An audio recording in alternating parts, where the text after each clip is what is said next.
Salut camarades. Camarades, salut. Camarades, salut. Salut, camarades. Camarades membres du Comité confédéral national CCN, élargi aux secrétaires généraux des syndicats et des fédérations affiliées à la CSTB. Suite à la commémoration victorieuse de la CSTB du 1er mai 2025, le secrétariat permanent de la CSTB a donc décidé de la convocation d'une session extraordinaire du CCN élargie aux secrétaires généraux des syndicats de base et fédérations de la CSTB pour tirer les leçons de cette commémoration et dégager les perspectives en tenant compte de la conjoncture actuelle en relation avec notre plan de travail annuel PTA. À la dernière session du CCN, tenue le 25 mars 2025, nous avons décidé de commémorer le 1er mai 2025 sur toute l'étendue du territoire en organisant des marches pacifiques et des meetings sous le thème. Je cite: contre la faim, la vie chère, les tracasseries des producteurs de tout genre, pour le soutien aux forces de défense et de sécurité FDS et le départ des troupes françaises de notre pays, intensifions les combats pour la vie, la liberté et la souveraineté du pays. Fin de citation. Malgré la volonté manifeste du pouvoir d'empêcher l'organisation des marches, les travailleurs ont contre vents et marées à plusieurs endroits organisé des marches à Parakou et à Cotonou. La suite, vous la connaissez. C'est depuis le 16 avril que la direction de la CSTB a déposé une déclaration de marche à la mairie de Cotonou. L'on a attendu le 1er mai matin très tôt pour déployer la police républicaine sur les lieux de rassemblement pour empêcher tout regroupement sans aucune notification préalable. Malgré cela, les travailleurs ont pris des initiatives et ont à 3 endroits, à Ouéhon, à Saint-Michel et à Guégamin, non loin de la bourse du travail, organisé des marches. Il y a eu naturellement marche à Parakou. Il y a eu des meetings à Savalou, dans le Koufo et ailleurs.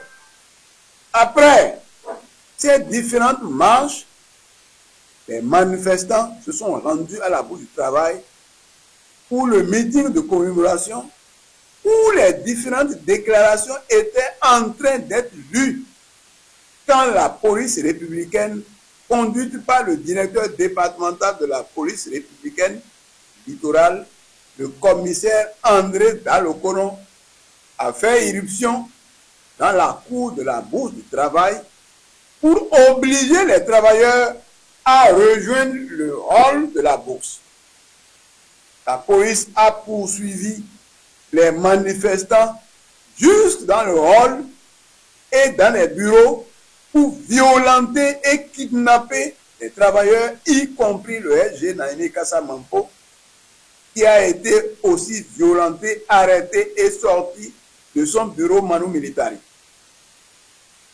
Les images à travers les réseaux sociaux ont montré comment les camarades arrêtés ont été traités dans l'enceinte de la bourse du travail comme de vils malfrats avant d'être emportés à la brigade criminelle à Aglagana, où ils seront libérés la nuit après 20 h, après l'expression d'une forte pression populaire. C'est l'occasion de rappeler ici dans l'histoire de la bourse du travail, depuis le renouveau démocratique, que c'est le commissaire André Dalokonon qui, pour la première fois, a osé à plusieurs reprises, depuis le 21 novembre 2024, violer la bourse du travail en pénétrant dans la cour et même juste dans les bureaux pour arrêter des travailleurs. C'est un zèle particulier qu'on n'a jamais connu. Qu'est-ce qui peut expliquer le zèle exceptionnel contre les militants de la CSTB, malgré tout ce que cette organisation fait pour défendre les hommes en armes en général et en particulier les paramilitaires dont le pouvoir de la rupture a dissous les syndicats qui étaient la seule arme de défense dont ils disposaient. C'est nous, CSTB, qui avons initié la création des syndicats au niveau même de la police. Et c'est nous, aujourd'hui, qu'on réprime comme de vils individus. Qu'est-ce qui peut expliquer ce zèle-là? Je profite de cette occasion pour féliciter les militants de la CSTB et leurs responsables, militants aussi d'autres syndicats qui ont participé activement au succès de la commémoration. Toutes mes félicitations à toutes les organisations et aux personnalités de l'intérieur, de la diaspora et de l'extérieur qui nous ont soutenus et ont exigé notre libération immédiate et sans condition. Notre président de la République, président Patrice Talon, a franchi le Rubicon en interdisant toute manifestation, même de simples réunions et allant jusqu'à interdire la commémoration du 1er mai. C'est très grave ce qui se passe dans nos terrains. Pourtant, le Bénin se réclame de membre du Haut Commissariat des Nations Unies pour les droits de l'homme logé au statut A. C'est-à-dire que le Bénin est classé parmi les pays où les droits de l'homme sont très respectés, alors que même les droits les plus élémentaires sont violés dans notre pays, alors qu'il est connu de tous. Donc, le Bénin est un pays d'autocratie, un pays de dictature. De même, le Bénin est membre du conseil d'administration de l'OIT, alors que le droit de grève, le droit de manifester, jusqu'à la bourse du travail, qui est violé gravement. Les travailleurs ne sont pas du tout respectés. En 2024, les travailleurs avaient été arrêtés et condamnés, près d'une centaine de personnes, pour avoir voulu participer à la marche commémorative du 1er mai.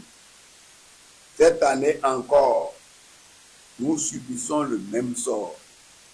C'est tout simplement inacceptable.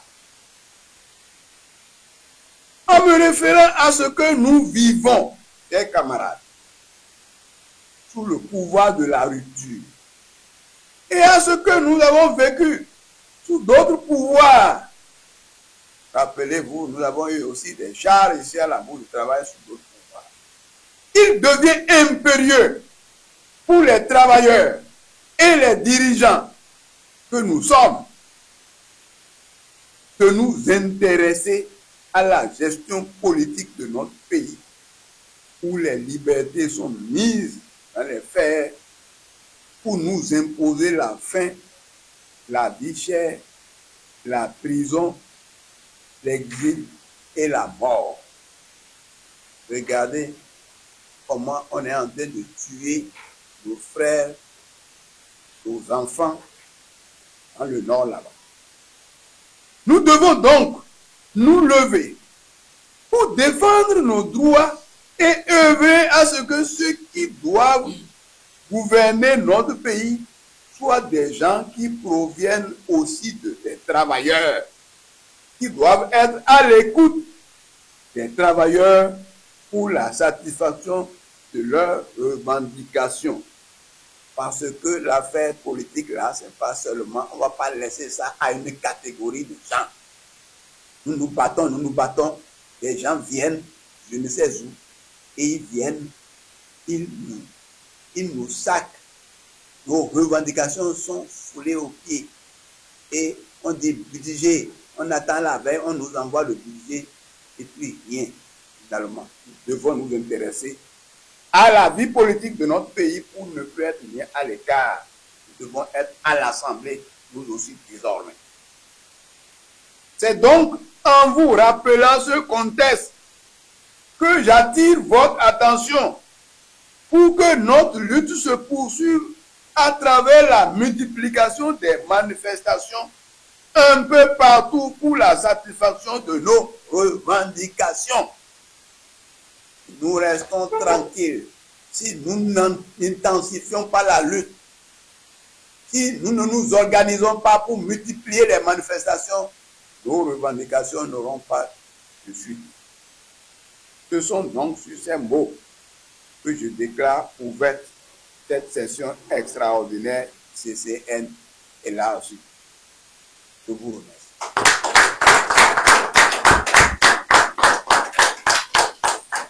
Salut camarades. Camarades, salut.